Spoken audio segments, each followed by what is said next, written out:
बिस्मिल्लाहिर्रहमानिर्रहीम। जी बच्चों, नेक्स्ट हमारी जो एक्सरसाइज है वो है एक्सरसाइज 3.2। अब जैसा कि इसकी लास्ट वीडियो में आपने देखा होगा कि इससे पहले मैंने आपको इसकी प्रॉपर्टीज़ बताई थी कि हमारे पास मैट्रिसेस की क्या क्या प्रॉपर्टीज़ हैं। वही प्रॉपर्टीज़ अब इसकी एक्सरसाइज में हम उसको प्रैक्टिकली सॉल्व करेंगे। इस एक्सरसाइज में एक ओवरव्यू मैं दे रही हूँ। सबसे पहले क्वेश्चन नंबर 1 में आइडेंटिटी मैट्रिक्स है विद ए, उसका रिजल्ट हमने देखा है और ये हमने पढ़ा भी था कि आइडेंटिटी मैट्रिक्स जब भी किसी चीज़ से मल्टीप्लाई होता है वापस वही चीज़ आती है और ऐसे ही एलिमेंट को हम आइडेंटिटी मैट्रिक्स कहते हैं। फिर इन्वर्स है, इन्वर्स हमने पहले किया हुआ है। क्वेश्चन नंबर 3 में हमने वही पहले वाले मेथड से system of linear equation solve करनी है। इसमें हमारे पास क्वेश्चन नंबर जो 4 है, इसमें हमारे पास a माइनस बी माइनस ए है और उसके बाद आपके पास सब्ट्रैक्शन ही की एसोसिएटिव प्रॉपर्टी है। देखिए, एसोसिएटिव प्रॉपर्टी में मैंने आपको बताया था 3 टर्म्स होती हैं। ये एसोसिएटिव है with respect to negative sign. वहाँ हमने पीछे फील्ड के लिए पढ़ी थी associative with respect to addition, और यहाँ पे है सब्ट्रैक्शन के लिए। फिर क्वेश्चन नंबर 5 में भी एसोसिएटिव है हमारे पास विद रिस्पेक्ट टू मल्टीप्लीकेशन, और क्वेश्चन नंबर 5 के सेकंड पार्ट में हमारे पास ये वाली चीज़ क्या है, राइट डिस्ट्रीब्यूटिव लॉ। ये फील्ड में मैंने जो है आपको लास्ट वाला जो प्रॉपर्टी थी 6 वाली वो थी राइट डिस्ट्रीब्यूटिव लॉ। जो आपके पास फिर क्वेश्चन नंबर 6 आ रहा है, इसमें हम देखेंगे कि इसमें हमारे पास कौन सी प्रॉपर्टी यूज़ होती हैं। बाकी हमारे पास सिंपल हमने इक्वेशन सॉल्व करनी है। आते हैं एक्सरसाइज की तरफ। क्वेश्चन नंबर 1 ही देखिए। क्वेश्चन नंबर 1 में आपके पास है, जी बच्चों, क्वेश्चन नंबर 1 है। इसमें उसने फर्स्ट पार्ट में ए के बारे में बताया है। A is a matrix of order 3x4। 3 rows हैं, 4 कॉलम्स हैं। फर्स्ट पार्ट के लिए आपने इसको आइडेंटिटी ऑफ ऑर्डर 3x3 से मल्टीप्लाई करना है, और सेकंड पार्ट के लिए आपने इसको मल्टीप्लाई करना है आई आइडेंटिटी ऑफ ऑर्डर 4x4 के लिए। ये क्वेश्चन मैंने आपके लिए यहाँ पे सॉल्व किया है। इसको हम देख लेते हैं थोड़ा सा कैसे है। ये हमारे पास identity matrix of order 3x3 कैसे लिखते हैं, 3 रोज 3 कॉलम्स, डायगनल एलिमेंट 1 1, बाकी सारे element non diagonal entries are 0। A का ऑर्डर उसने दिया है हमें 3 × 4, 3 रोज 4 कॉलम्स। ये 3 रोज और ये 4 कॉलम्स हैं हमारे पास। उसके बाद मल्टीप्लिकेशन करनी है। मल्टीप्लिकेशन आपकी अंडरस्टैंडिंग के लिए एक दफ़ा मैंने ब्रीफली लिखी है, नोटिस करिएगा। 1 multiply with A11, 0 second entry with second entry of first column, ठीक है। Third entry with third entry of second matrix. ये देखें, मल्टीप्लाई किया, आपके पास इस तरह से सारी चीज़ आ रही है। 1 × A11 0 0। फिर नेक्स्ट वाले के लिए सेकेंड कॉलम के साथ आप टर्म बाय टर्म मल्टीप्लाई कर रहे हैं। इस पूरी रो को उठा के इस पूरे कॉलम के साथ term by term, first with first, second with second, third with third. एक साइड से रो ले रहे हैं, फर्स्ट मैट्रिक्स की रो ले रहे हैं, सेकेंड मैट्रिक्स का कॉलम ले रहे हैं। फिर थर्ड के लिए फिर से हम फर्स्ट रो ले रहे हैं और थर्ड कॉलम, और इन सारी एंट्रीज को हम रो वाइज लिखते जा रहे हैं। अगर आप कॉलम वाइज चलेंगे इधर से तो फिर आप इसकी ये एंट्रीज इस तरह से लिखते जाएंगे। ये आपके पास सारी एंट्रीज आ रही हैं। जहाँ जहाँ 0 है, एंट्री जो मर्जी हो वो आंसर आपको 0 और 0 ही देगा। ये देखिए, A12 0 0, A13 0 0, A14 0 0, और फिर 0 A21, 0 A22, 0 A23 और A24। एंड देन आपके पास आप फाइनली कहाँ पे अराइव हुआ, आपके A11 12 13 14, A21 22 23 24, 31 32 33 और 34। और ये एग्जैक्टली वही मैट्रिक्स है जो हमारे पास A के लिए हमने राइट किया था। So identity into matrix A is equal to A। Field में मैं बताया है मैंने आपको कि आइडेंटिटी कहते ही उस एलिमेंट को है जिसको अगर हम किसी भी दूसरी एंट्री के साथ लगाएं तो वो उस एंट्री को, उस रिजल्ट को चेंज ना करें। अब देखिए आइडेंटिटी को मैंने लगाया है ए के साथ, तो आपके पास आंसर क्या आ गया है, ए ही, ठीक है ना। इसी तरह अब आप जब ए को आप सॉल्व करेंगी I4 के साथ, ए मैट्रिक्स इस साइड रखा, I4 इस साइड पे रखा, तो आपके पास फिर से मल्टीप्लिकेशन करेंगी आप, इस सारे को जब सॉल्व करेंगे तो आपके पास आंसर क्या आ जाएगा, अगेन ए मैट्रिक्स ही हो जाएगा। सो identity not changing A, that's why I is called identity matrix. अब आपसे ये मेरा क्वेश्चन है कि हमने I4 आया तो उसको हमने राइट साइड पे रखा है, और जब मेरे पास I3 था, ये देखिए I3 था, तो उसको हमने लेफ्ट साइड पे रखा है। वाई? बिकॉज I3 A3 के साथ जाएगा तो ये कन्फर्मेबिलिटी इसकी बनती है, because number of columns of first matrix should be equal to number of rows of the second matrix. So इनकी तादाद इसके बराबर तभी होती है अगर I3 को आप इस साइड पे रखते हो। अगर I3 इस साइड पे रखते हैं तो इस साइड पे 4 और दूसरी साइड पे आपके पास 3 आना था, मतलब 4 is not equal to 3, so I3 इस साइड नहीं आ सकता था। That's why we are multiplying I on the left side. Next हम चलते हैं अपने अगले क्वेश्चन की तरफ। क्वेश्चन नंबर 2 है आपका, उसमें उसने आपको कहा है फाइंड इनवर्स ऑफ, और नीचे कुछ मैट्रिसेस दिए हुए हैं, फर्स्ट है, सेकंड है, थर्ड है, फोर्थ है। इसमें आपको ये सारे रियल नंबर्स के मैट्रिसेस हैं, रियल एंट्रीज हैं, रियल नंबर्स हैं। इस वाले मैट्रिक्स में आपके पास जो थर्ड वाला पार्ट है, इसकी एंट्रीज जो हैं वो कॉम्प्लेक्स नंबर पे हैं, उनमें आयोटा आ रहा है, और आयोटा का आपको पता है iota is equal to square root of, iota is equal to square root of -1, और बाकी ये भी आपके पास रियल एंट्रीज हैं, इसलिए मैंने इन तीनों को छोड़ के इसको सॉल्व किया है कि मे बी ये आपको थोड़ा सा टफ लगे। क्या करते हैं, इनवर्स फाइंड आउट करने के लिए इनवर्स का हमारे पास फॉर्मूला होता है, A inverse is equal to 1/a mod और एडजॉइंट ऑफ ए, ठीक है। अब ए मॉडुलस लेना है, ए डिटर्मिनेंट लेना है, ए डिटर्मिनेंट और एडजॉइंट ऑफ ए लेना है। Let A is equal to 2 iota, iota iota और minus iota. Adjoint of A क्या होगा, आपको मैंने बताया था ये वाली आपकी एंट्रीज इंटरचेंज होनी है, इस तरह, जो नीचे है वो ऊपर, जो ऊपर है वो नीचे। ये देखिए माइनस आयोटा यहाँ आ गया, 2 आयोटा यहाँ पे आ गया, और जो अदर है, जो ये वाली एंट्रीज होती हैं इस साइड वाली, इनके सिंबल्स चेंज होते हैं। So plus iota change in minus iota, plus iota change in minus iota. then what is determinant of a?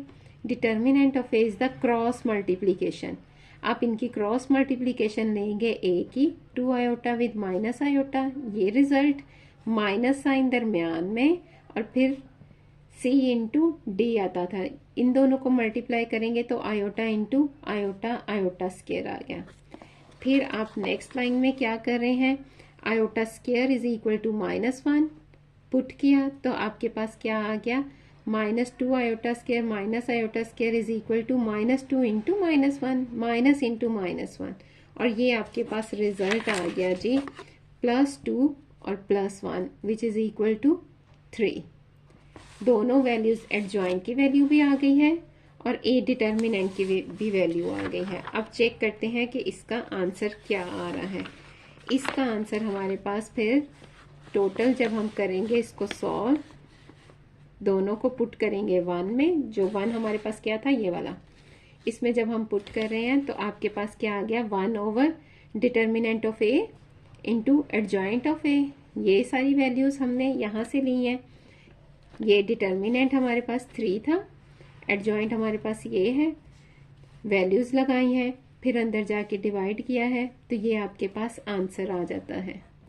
इसी तरह से आप इसको करेंगे, इस वाले पार्ट को, इस वाले पार्ट को और इस वाले पार्ट को। डिटर्मिनेंट में क्रॉस मल्टीप्लिकेशन कर लेंगे, और एडजॉइंट के लिए ये दो एंट्रीज इंटरचेंज, इनके सिंबल चेंज, ठीक है। फर्स्ट पार्ट, सेकंड पार्ट और फोर्थ पार्ट, इसी तरह से इन्हीं लाइंस को फॉलो करते हुए आपने खुद इसको सॉल्व कर लेना है। ओके, अब हम आते हैं अपने नेक्स्ट क्वेश्चन की तरफ। नेक्स्ट क्वेश्चन है हमारा क्वेश्चन नंबर 3। और क्वेश्चन नंबर 3 में क्या स्टेटमेंट है जी? क्वेश्चन नंबर 3 में वो कहता है solve the following system of linear equation. Linear को मैंने अंडरलाइन किया है। लीनियर क्या होता है? An equation where highest power of the variable is equal to 1। जहाँ पे वेरिएबल कौन से होते हैं? एक्स वाई जी, उनकी हाईएस्ट पावर क्या हो? 1। ऐसी इक्वेशन को हम कहते हैं linear equation.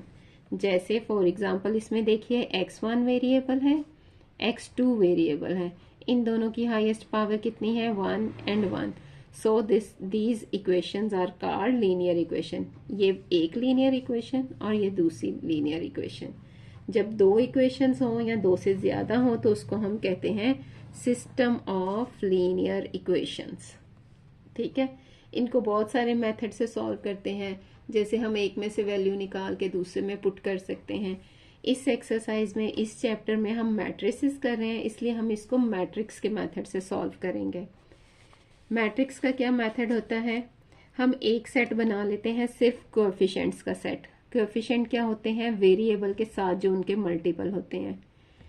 Like 2 is a coefficient, x1 के साथ मल्टीप्लाई हो रहा है, 2 -3 5, और इसका कोएफिशिएंट अगर नजर नहीं आ रहा तो क्या होगा? 1, क्योंकि एक हर एक से मल्टीप्लाई होता है। सो एक सेट हमने ये, एक मैट्रिक्स हमने ये बना लिया। दूसरा मैट्रिक्स हम बनाते हैं वेरिएबल्स का। वेरिएबल इसमें कितने हैं? x1 और x2, दो वेरिएबल्स हैं। इन दोनों को हमने कॉलम में लिखना है, ये कॉलम मैट्रिक्स।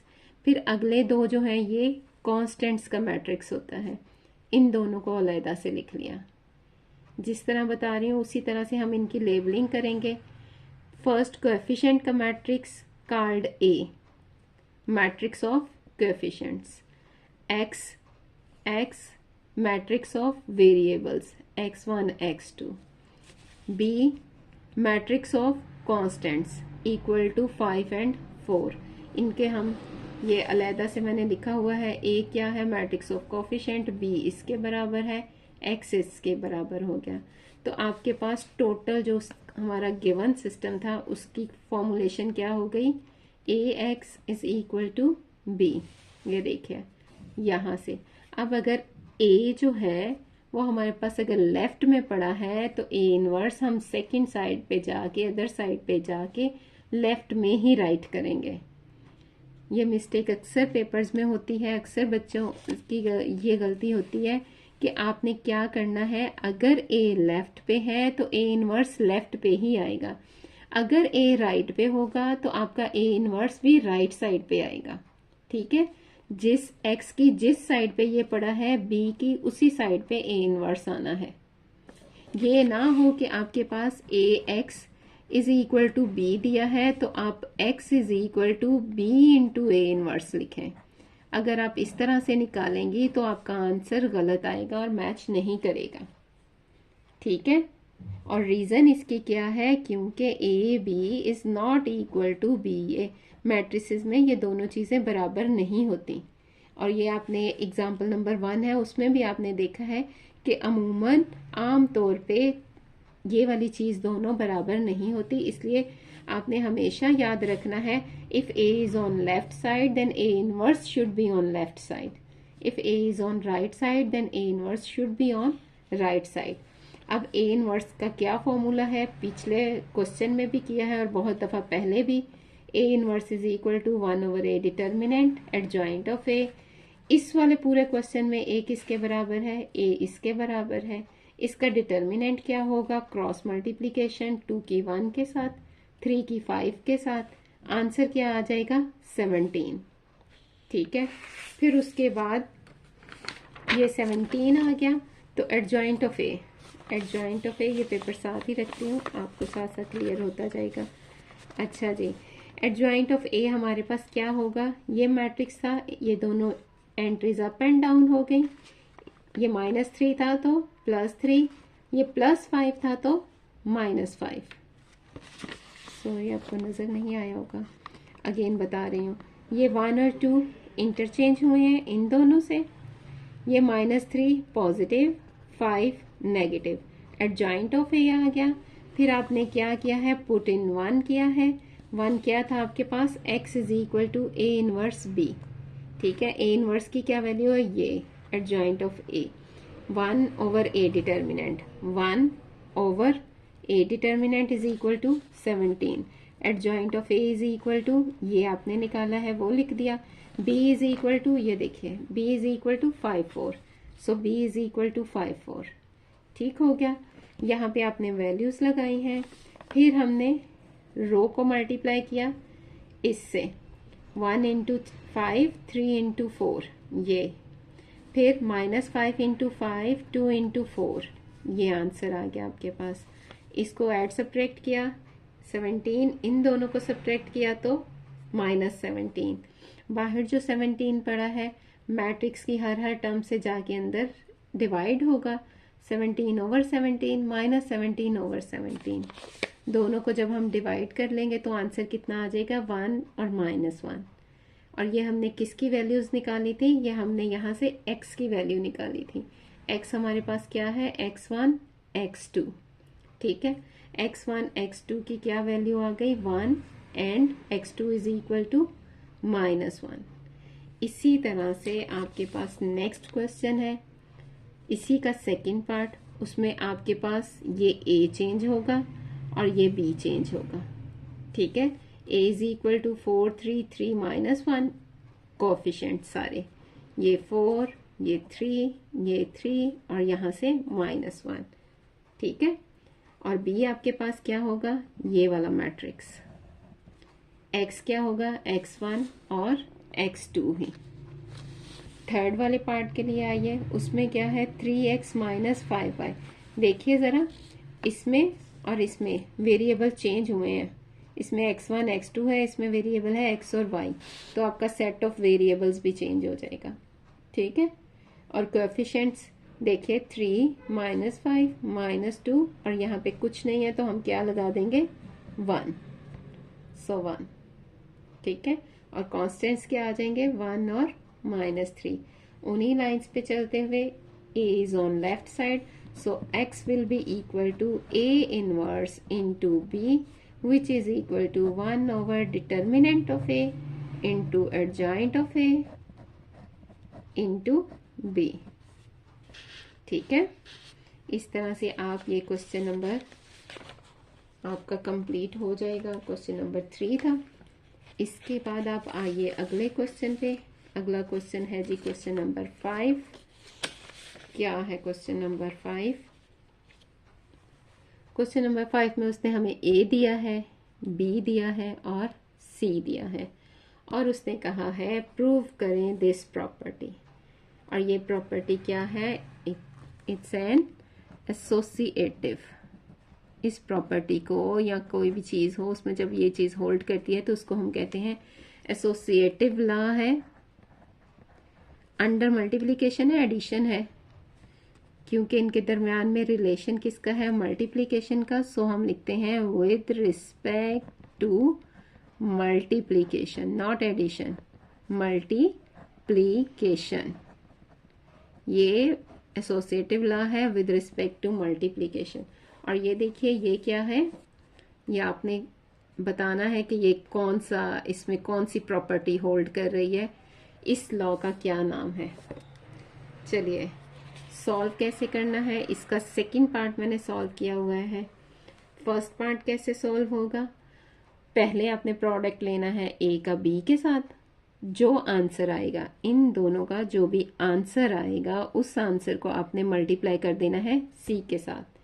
आपके पास लेफ्ट हैंड साइड निकल आएगी, और राइट हैंड साइड के लिए आपने पहले मल्टीप्लाई करना है बी को सी के साथ, फिर इन दोनों का जो आंसर आएगा उसको आपने मल्टीप्लाई कर देना है ए के साथ, और आपके पास राइट हैंड साइड आएगी। फिर आप 1 और 2 लेबल करके चेक करेंगे कि आपके पास इसका आंसर एग्जैक्टली इक्वल टू होगा इस आंसर के। इक्वल का मतलब है दोनों का ऑर्डर सेम होगा और हर एंट्री भी सेम होगी। अच्छा जी, अब आइए इसके सेकंड पार्ट की तरफ। सेकंड पार्ट को ज़रा गौर से देखिए, क्या किया हुआ है। For the left hand side पहले सम फिर product, for the right hand side first we take product then we will add, इन दोनों का प्रोडक्ट, इन दोनों का प्रोडक्ट, और फिर आपने करना है सम। ठीक है, और यहाँ पे चेक करिए ज़रा क्या है, आयोटा 2 आयोटा 1 माइनस आयोटा, ए की वैल्यू पूरे की पूरी, ये पूरी बी की वैल्यू है और ये सारी सी की वैल्यू है।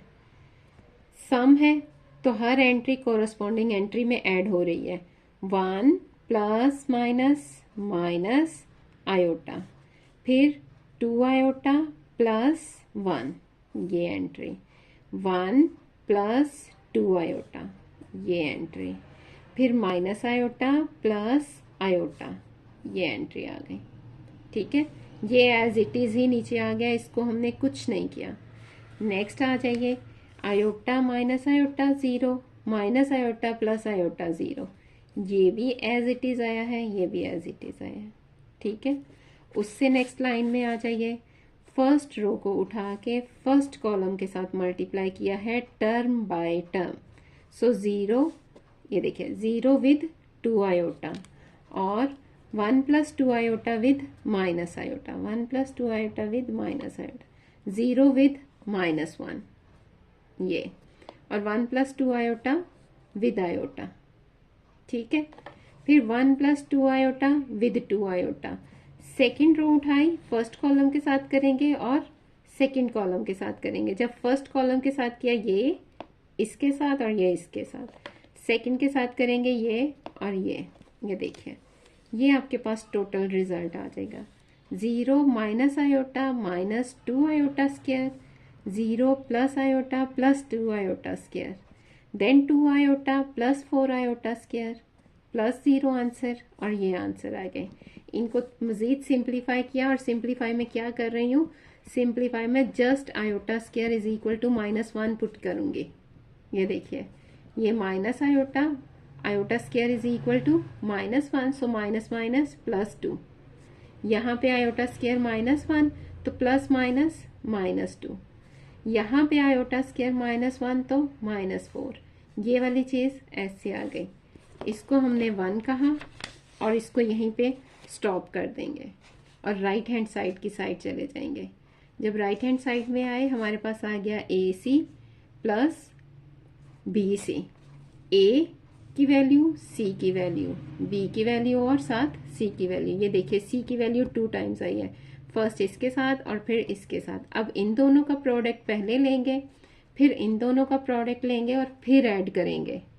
ठीक है, इसमें ये कंफ्यूज नहीं हो जाना कि पहले इन दोनों को आप सम करने बैठ जाएं। यहाँ पे ब्रैकेट्स भी लगा देती हूँ ताकि आपको याद रहे कि पहले हमने ब्रैकेट्स को सॉल्व करना है, उसके बाद सम करना है।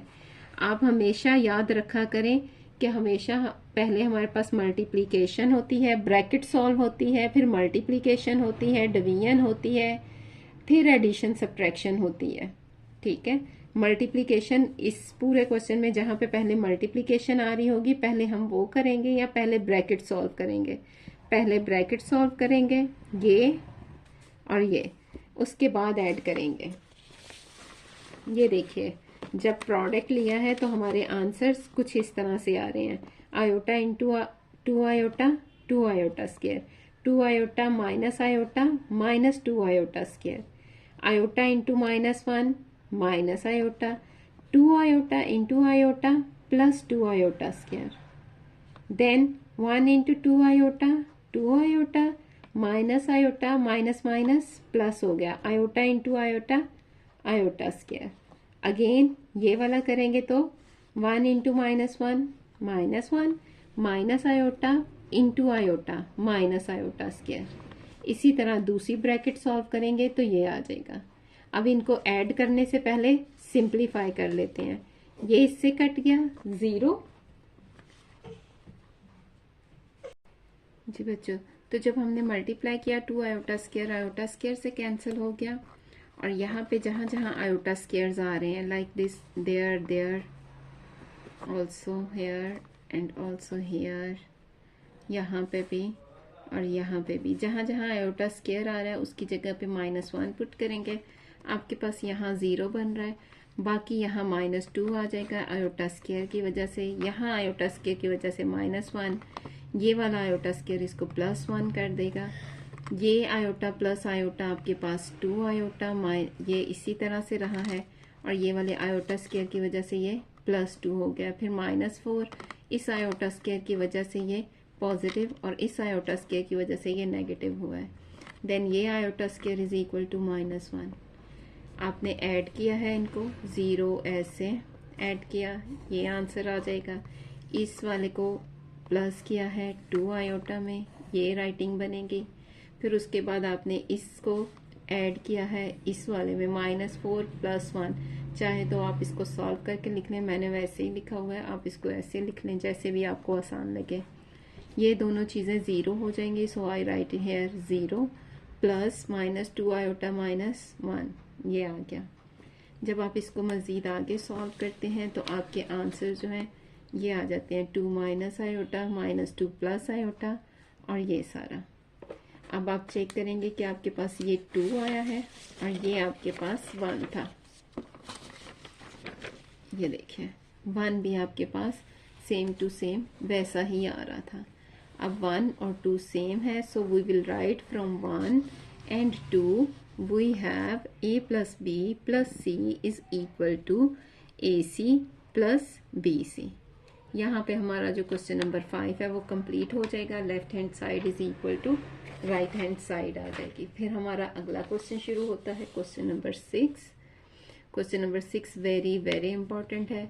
आपके पास शॉर्ट क्वेश्चंस हो या लॉन्ग क्वेश्चंस हो, हमारे पास एक क्वेश्चन जो है ज़रूर आता है इन्वर्स में से, एक क्वेश्चन इन्वर्स में से आता है, एक आपके पास आता है solve the equation simultaneous equations में से। ठीक है, तो आपने इन दोनों क्वेश्चंस को अच्छे तरीके से प्रिपेयर कर लेना है। ये क्वेश्चन थोड़ा सा थ्योरेटिकल है, इसलिए ये भी वेरी वेरी इंपॉर्टेंट है। इसको आप इम्पॉर्टेंट मैं लिख देती हूँ यहाँ पे, इट्स एन इम्पॉर्टेंट क्वेश्चन। इसके 3 पार्ट्स हैं और ये होने तीनों एक ही रीजनिंग की वजह से हैं। वो कहता है A and B are square matrix, कोई से स्क्वायर मैट्रिक्स है। फिर वो पूछता है then explain why in general, वो कह रहा है कि एक्सप्लेन करें कि क्यों A + B का होल स्क्वायर इस चीज़ के बराबर नहीं है। हम कहाँ से शुरू कर रहे हैं? हम इसको शुरू कर रहे हैं इस साइड से, लेफ्ट हैंड साइड से। फर्स्ट पार्ट करवा रही हूँ। A + B का होल स्क्वायर लिखा हुआ है, हमने पढ़ा है कि A² इज इक्वल टू होता है 2 time writing, so A + B भी इसको 2 दफ़ा लिखेंगे। ओके हो गया। फिर हम इसकी फर्स्ट ब्रैकेट को ओपन करके सेकंड को रिपीट करते हैं। पहले A के साथ पहली ब्रैकेट पूरी मल्टीप्लिकेशन में लिखी, फिर प्लस साइन और B के साथ पूरी ब्रैकेट रिपीट में लिखी है। इसके बाद हम डिस्ट्रीब्यूटिव लॉ यहाँ पे लगाया है हमने, डिस्ट्रीब्यूटिव लॉ। डिस्ट्रीब्यूटिव लॉ क्या कहता है कि ये चीज़ अंदर मल्टीप्लाई हो सकती है, सो A × A + A × B आ गया। इस साइड पे लगाया B × A और B आ गया। ठीक है, ये डिस्ट्रीब्यूटिव लॉ मैंने यहाँ लिखा भी हुआ है। देन आपने क्या किया है, फिर हमने कहा कि हमारे पास ये चीज़ बराबर हो गई A की वजह से A², B की वजह से B²। इस टर्म को मैंने एज इट इज़ ही नीचे लिखा है। फिर हमने रीजनिंग दी कि इन जनरल हमने ये चेक किया है कि कॉम्यूटेटिव होल्ड नहीं करता मैट्रिक्स मल्टीप्लिकेशन में, so AB is not equal to BA in general. अगर ये दोनों चीज़ें बराबर नहीं हैं तो अगर मैं BA की जगह पर AB लिखती हूँ तो इसका मतलब यहाँ पे सिंबल किसका हो जाएगा, अनइक्वल का। ठीक है, क्योंकि ये इसके बराबर नहीं है, और बराबर नहीं है को हम लिखते हैं ये वाला मैथ की लैंग्वेज में। सो A² + AB + AB अगर लिखना है तो यहाँ पे अनइक्वल हो जाएगा, और +AB क्यों लिखा है, ताकि इसको 2AB की फॉर्म में लिख सकूं। So this whole square A + B का whole square is not equal to A² + 2AB + B²। ये पूरा होल स्क्वायर इस पूरी लाइन के इक्वल नहीं आ रहा।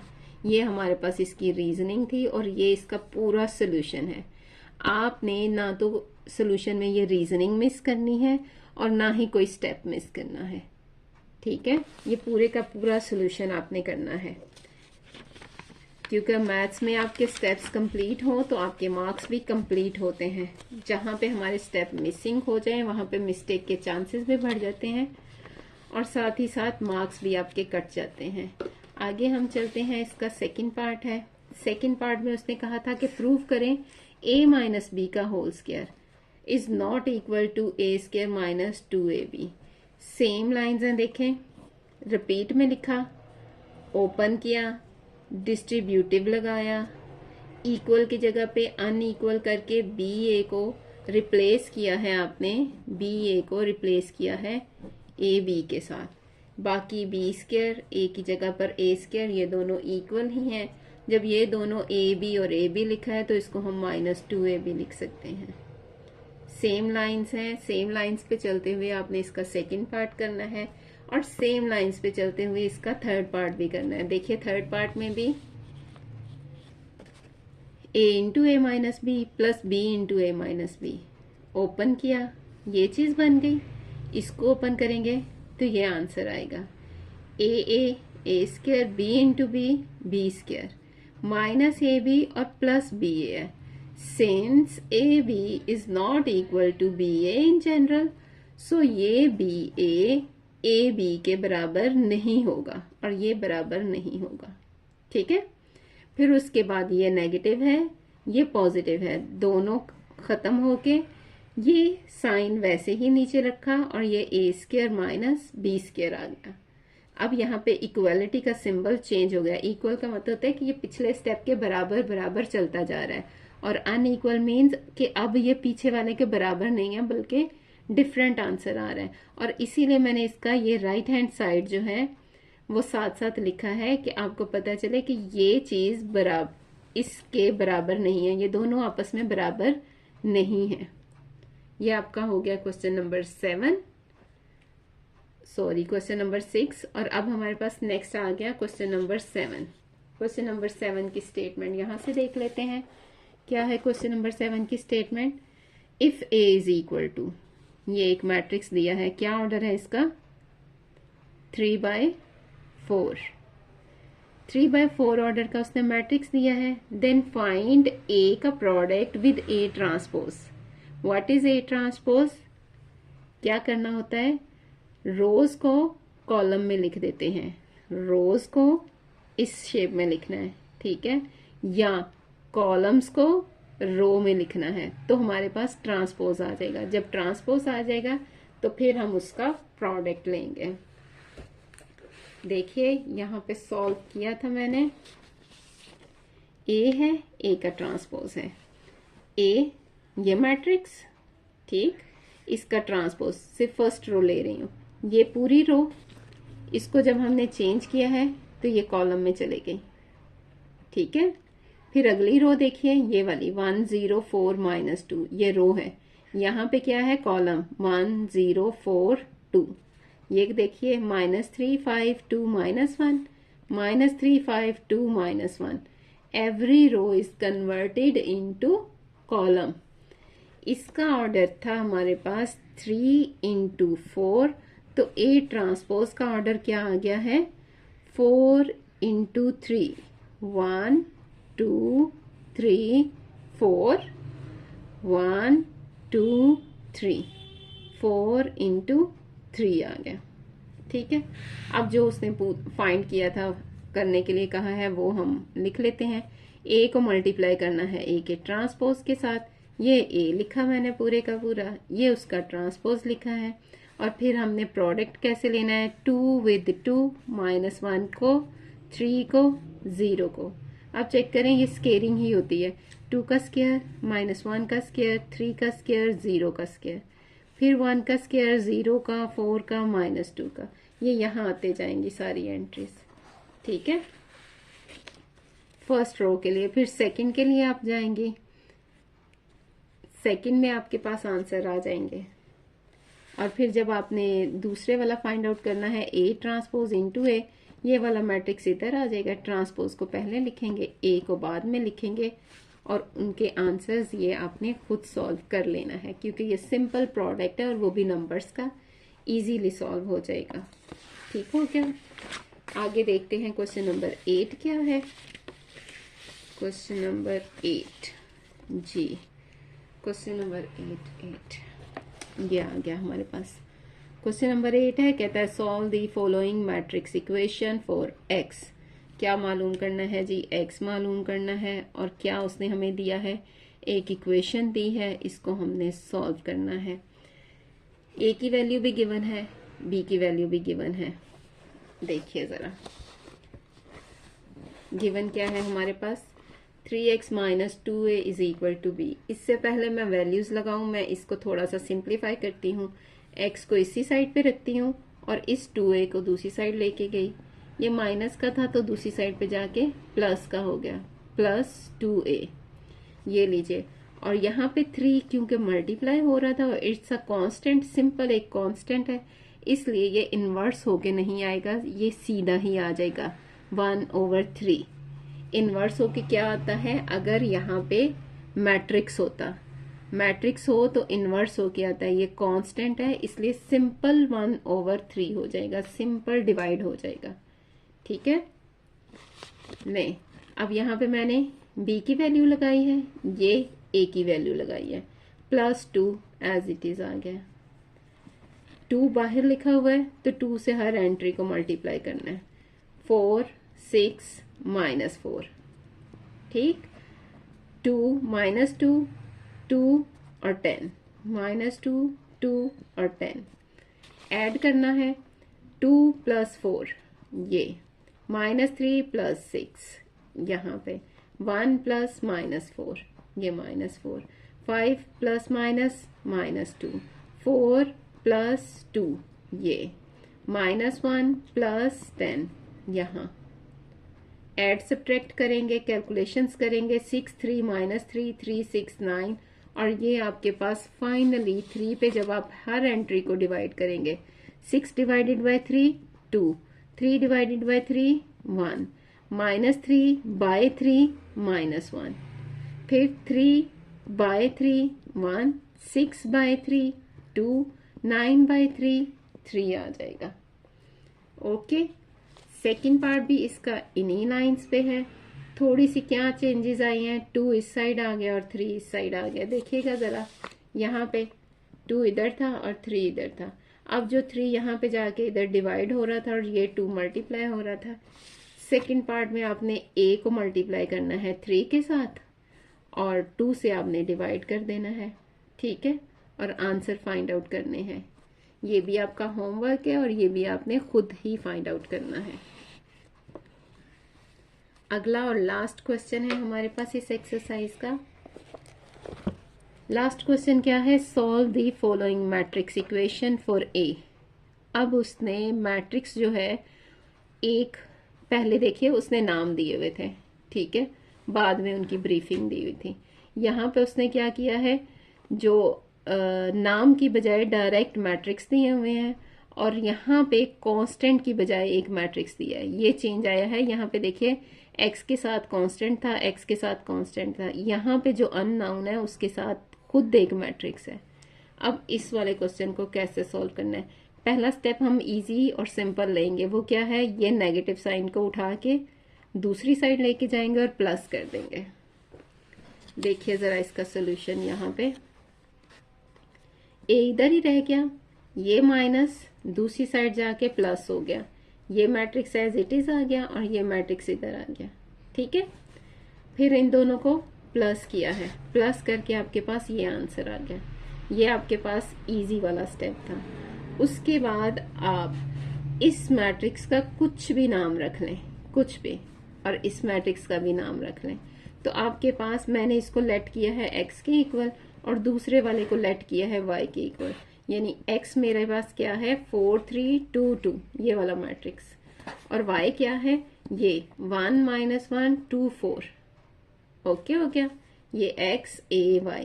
और इस तरह मैंने क्यों किया है, ताकि आपको देखने में जरा अच्छा लगे, फेमिलियर लगे, और आपको पता चले कि ये क्वेश्चन आपने पहले भी किया हुआ है। पहले आपने इसको किया था ax = b की फॉर्म में, और ए का इन्वर्स हम इधर लेके जाते थे। इसमें क्योंकि ए पहले से मौजूद था इसलिए हम इसका नाम दोबारा ए नहीं रख सकते थे, इसलिए मैंने इसका नाम एक्स और वाई रख लिया। आपका दिल चाहे पी और क्यू रख लें, कोई मसला नहीं है, नेम है, आप कोई भी नेमिंग कर सकते हैं। अच्छा जी, ए इधर रह गया। X is on left side, so x inverse will be on left side. यहां से एक्स दूसरी साइड गया तो क्या बन गया, एक्स का इनवर्स। ठीक है, जब हम इसको नेक्स्ट सॉल्व करेंगे, पेज मिस, तो हमारे पास जी एक्स का इनवर्स, और यहां से देखिए ये मैंने इसको थोड़ा सा अरेंज कर दूं। ए हमारे पास एक्स इनवर्स का फॉर्मूला फिर ये बन जाएगा 1/x determinant adjoint of x into y आ गया। x is equal to this, उसका determinant 4 2s are 3 2s are 6, ये निकाला हमने। फिर एडजॉइंट ऑफ x निकाला, 2 - 3 - 2 4। फिर उसके बाद पुट की हैं वैल्यूज, पुट की तो आपके पास ये आंसर आ गया। a इज इक्वल टू 1/2, ये और ये रखने के बाद आपके पास is equal to 1/2 multiplication matrix वाली, ये आंसर आ गया। सिंप्लीफाई किया है, फिर आगे लिखा है, और ये आपके पास आंसर्स आ गए हैं। ठीक है, इसी तरह से ये आपका फर्स्ट पार्ट मैंने सॉल्व किया हुआ है, और सेकंड पार्ट इंशाल्लाह अब आप खुद कर लेंगे।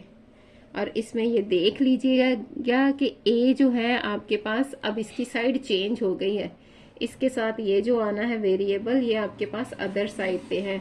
अब आपके पास इसकी फॉर्म जो है वो आप कह लीजिए इस तरह से बनेगी, A matrix 3 1 4 2 is equal to 2 0 -1 5 plus -1 2 3 and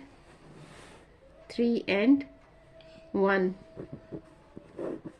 in दोनों को ऐड करेंगे, डायरेक्ट ऐड कर रही हूँ। 2 - 1 1, 0 + 2 2 - 1 + 3 2 5 1 6। A 3 1 4 2, ये अननोन है। A इसको कह लीजिए B और इसको कह लीजिए C। आपके पास ये चीज आपने फाइंड करनी है। B किस साइड पे पड़ा हुआ है, A है तो B आपके पास किस साइड पे है, राइट साइड पे। इसका मतलब है जब ये इधर जाएगा तो इसने किस साइड पे जाना है, राइट साइड पे। A फिर किसके बराबर होगा, C B इनवर्स, और B इनवर्स में आप लिखेंगे C into determinant of B और साथ में एडजॉइंट ऑफ B।